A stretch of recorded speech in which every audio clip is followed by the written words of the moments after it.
Hi, I'm Phil Ball, pastor of Odyssey Christian Church in Jenks, Oklahoma. We're part of the Christian Church Disciples of Christ, and we offer a non-judgmental approach to support your personal journey of faith. After the message, we invite you to keep listening for a presentation from our wonderful band. And if you want to experience worship live, we invite you to find out all the details at www.facebook.com/Odyssey CC. Okay, tonight we're going to have a lot of fun, or at least I'm under the illusion we're going to have a lot of fun, and I hope you experience and can say that after the worship is over. This is our second week in looking at nameless women of the Gospels. They made significant contributions, but we never get their names.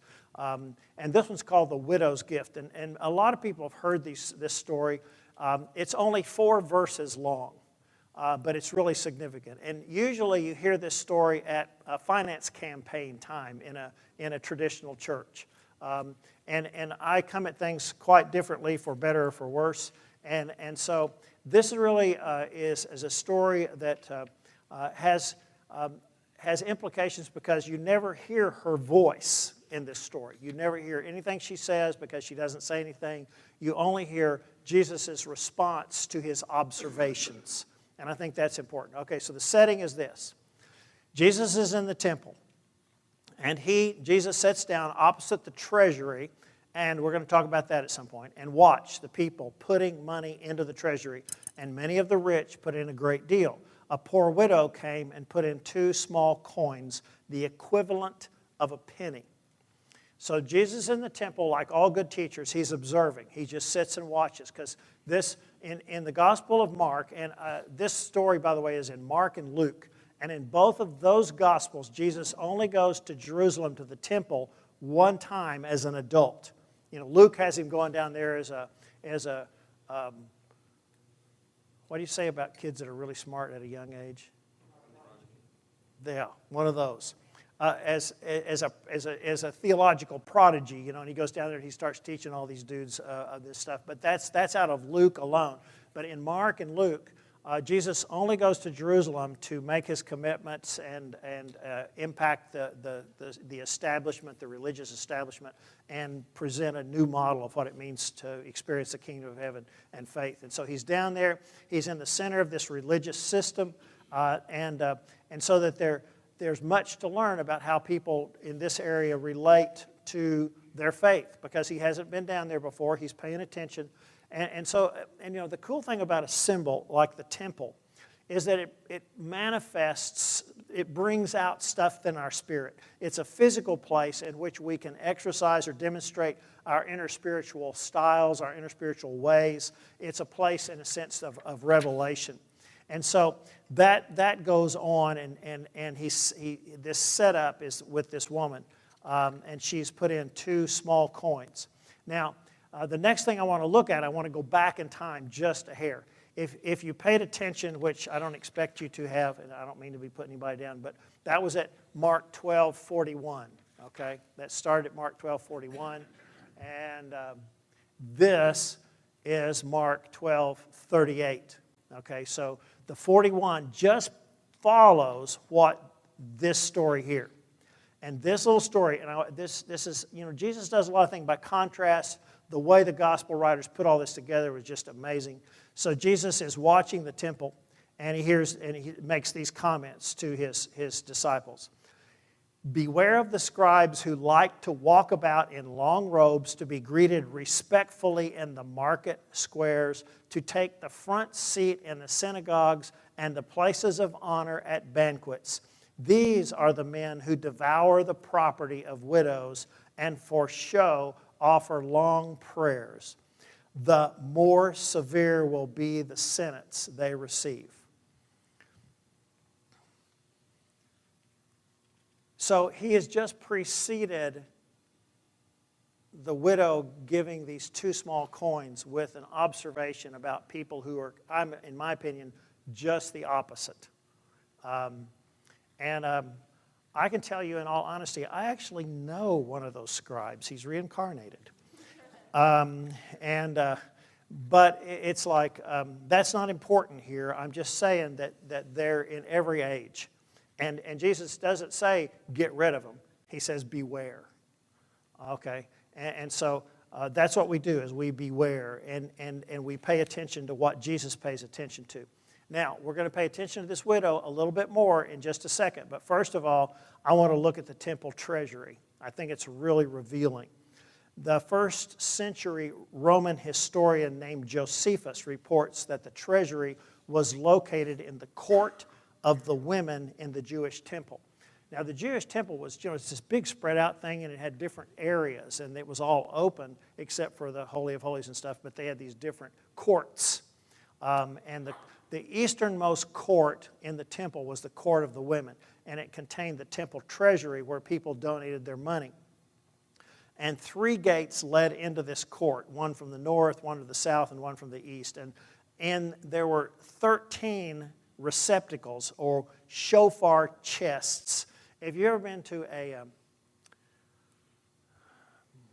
Jewish event where they talked about a shofar?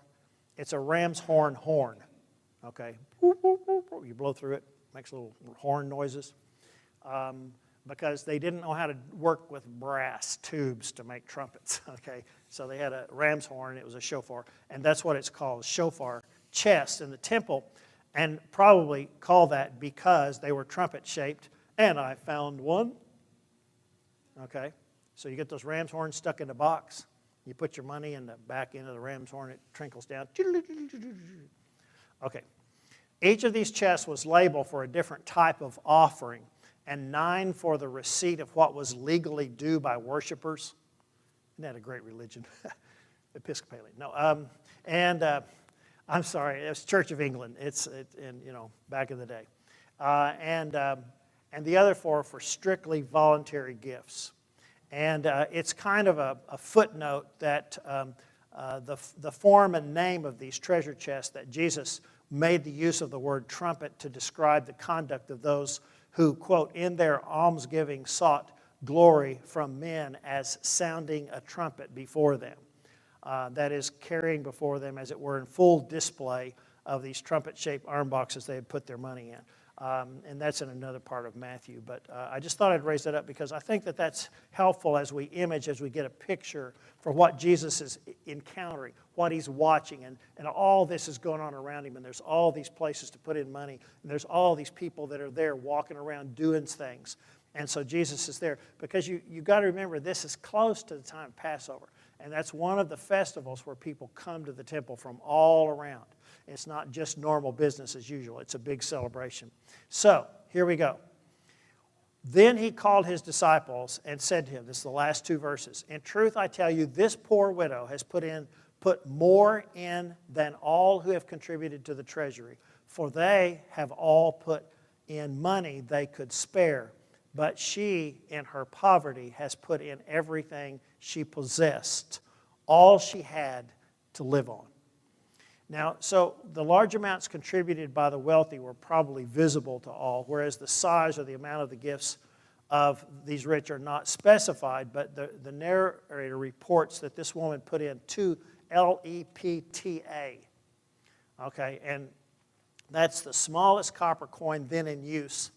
And if you're familiar, we talked about before different coinages, kinds of things, and a denarius is supposed to be a day's wage, all right? And the woman who anointed Jesus in, I think, probably the Gospel of Mark, because several of them anointed him, but Mark made a big deal out of it, and she broke an alabaster jar of pure nard, and they said that nard could have been sold for 360 denarius, which is a year's wages. And the disciples were criticizing her for wasting resources. So that's, I'm just trying to put this together for you. So it took 128 of these little coins to make 1 denarius, or 1 day's wage, okay? We'll talk about that a little bit later. But I want you to have a sense of that. So the rich put in their gifts, and the widow put in all she had. And Mark underlines the gap between the wealthy offering and the widow's gift of her livelihood. And from an analytical, rational standpoint, one might say that we have the first proportional giving strategy that comes across. But I really believe the message here is in the spiritual gift. That is, that there's something in this woman that made her want to do that. When we give from our hearts and our spirits, I'm convinced it's a way in which we grow and not out of just our duty or our obligation. And I think we have to ask, why did she do that? And I think we can only imagine. And I spent some time thinking about that, but I didn't feel it was too important to work you through all that. But I just asked myself, well, what caused her to do that? There's a whole bunch of things that she could have felt. But I think what it does is it exposes all of us for our own self-examination about the private side of all of our acts of religious devotion. Why do we do what we do for others and for God? By what measures do we calculate our actions? Because I'm convinced that all giving is sacrificial to some degree, because nobody who gives anything to God through the church, it does so just as if that money was just laying around, because I think that we know that we could all use that money to do something else with that might appear to be more fun. But when we actually give it to God and to contribute to a greater whole, then we reflect, then we decide about ourselves. We have to decide what's important with us in that way and how does it go, so that we grow spiritually as we do that, and as we grow spiritually we feel like giving more and to God's stuff as we have the things, so that our giving, regardless of the amount, is the most important issue. Because I didn't feel like it was appropriate for me to hold up this widow's mite and say, y'all do that. That's not the issue. I think the issue is whatever motivated her, whatever was in her spirit that caused her to feel like that was a good thing to do, that was significant. And I think that in our lives, what happens inside of us is significant. If you have to give, and it's really to God's work in whatever form you choose it to be, and it's just begrudging you, I think you should not do it. Just don't give it. If you're going to be mad about it, I think that's going to come back. But if you recognize that you are just walking around this planet as what I recognize daily about myself, walking in God's grace, there are just so many unbelievable things, and I'm not going to get into them, that I experience that are so amazingly cool, and that for me to return a portion of that to God is a joy, because it just, I get to participate in all of the grace that's around. I get to participate in that joy. So I believe that this is something happens. And I think Jesus recognizes the importance of this small gift that might easily be overlooked. It's like there's lots of small things that we do. Maybe you're a person who puts mints out on the desk for those who pass through your office. That's a small thing to do. But it's special. It helps somebody along. They go, mint today, that's a good thing. Maybe you're the friend or coworker who sends colleagues notes on their birthdays. There's all these small things that get done. And when you do those things, you're participating in this gift of love that goes out. It's beyond just the economic. Maybe you're the person who goes the extra mile in your job to help people who can't be as successful working through the system as you are. Jesus noticed these neglected givers, and he recognized how important it was. Because Jesus gives, he calls us to give. He doesn't make a big deal out of it, he did. So, tonight, and Beverly's going to be mightily surprised that I'm finished so soon, I want, if Stephen and Stoner would come up here a minute. Y'all are worker bees. And if you would take this here jar and take this here lid off of it. Now, you're going to get 2 of these here coins. Everybody gets 2 coins, okay? And they are United States currency. They're dollars. And I'll tell you right now, they're worth only twice as much as those little jobbers that this lady put in, even though those were a little like itsy-titsy. But if it took 128 of them to make a day's wages, if you figure somebody getting paid $7.50 an hour and they work 8 hours, that's about $60. And If it takes 128 of those other ones, then 60 and 128, there's not that much difference if you double. That may not make sense to anybody but me. But it made sense to me, so just go with it. Point being, you're going to get 2 coins. I want everybody to have 2 coins in their hand. There are no rules. Okay? You do not have to take these coins and invest them at your bank.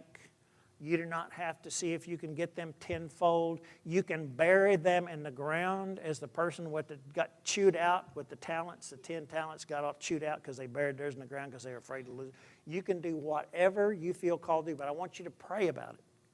I want you to just pray. Say, Lord, what am I going to do with these $2? This is the second stupidest. You can just pray about it, whatever happens. There are no guidelines. I want you to take 2 and pray for God's leadership. And you just have absolute freedom. And you don't have to do anything with them soon. Okay? Not like, and you got to report next week during prayer time. Okay? But I would love it if something happened and you had a story you wanted to tell about your 2 coins. That'd be cool. I could dig that. This is all free. It come out of Thelma Ball. Didn't come out of regular budget. That's a great slush fund, isn't it? That's just wonderful. Do that kind of. Okay, so everybody gets this, and I would love it if the next 3 or 4 weeks, if you had a story, or in 6 months, if you had a story, or if in 2 years you had a story of something that happened with your $2. I have no clue. Okay, did I get these out of yours? Okay, everybody gets $2, and go give them out, and then at the very end, I know there's going to be enough left because I got $80 worth, and I counted already tonight. I expected 40 people in church. Sutters aren't here, so that's 5. Judy's not here, that's 6. So take your $2.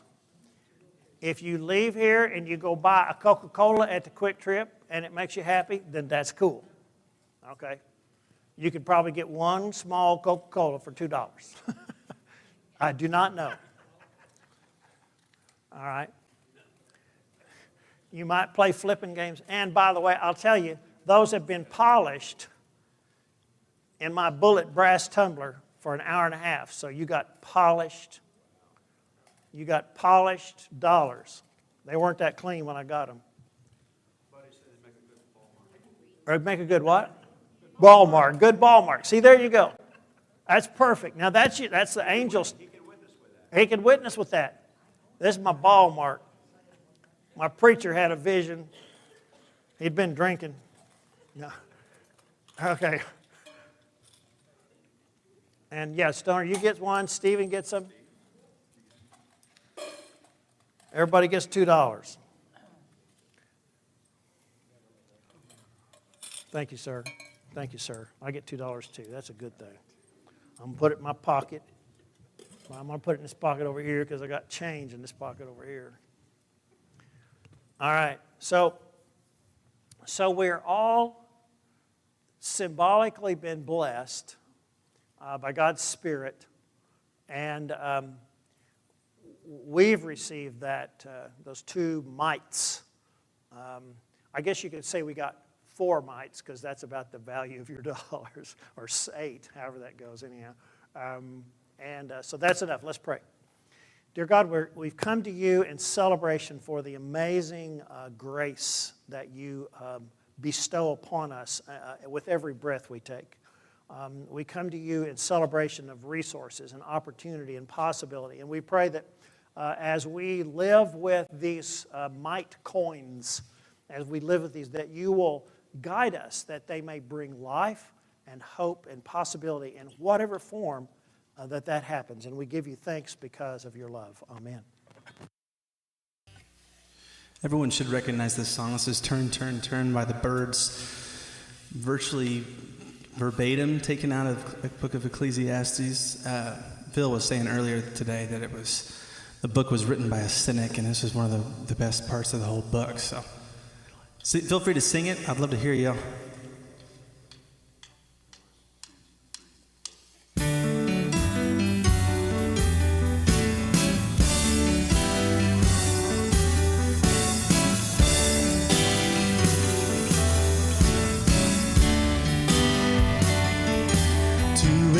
everything turn, turn, turn.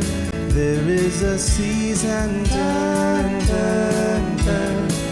And a time to every purpose under heaven.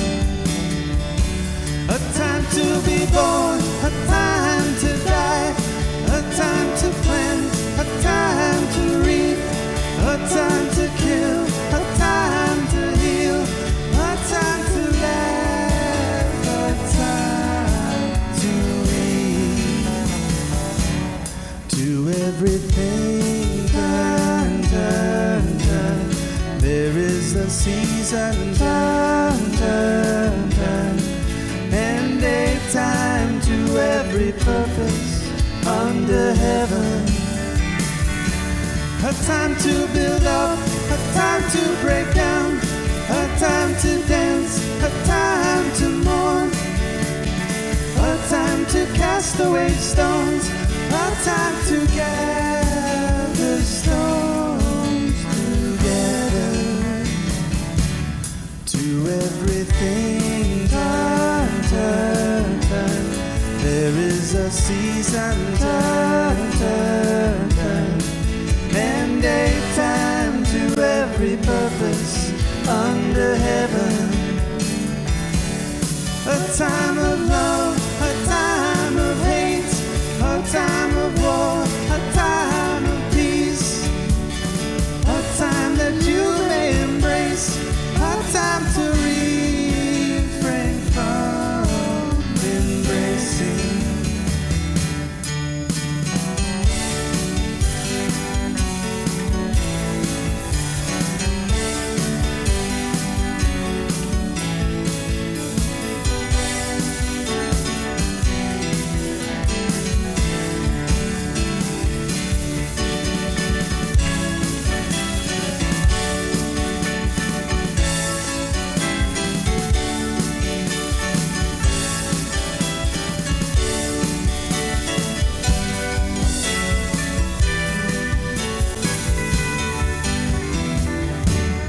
To everything turn, turn, turn. There is a season, turn, turn, turn. And a time to every purpose under heaven. A time to gain, a time to lose, a time to rend, a time to sow, a time for love.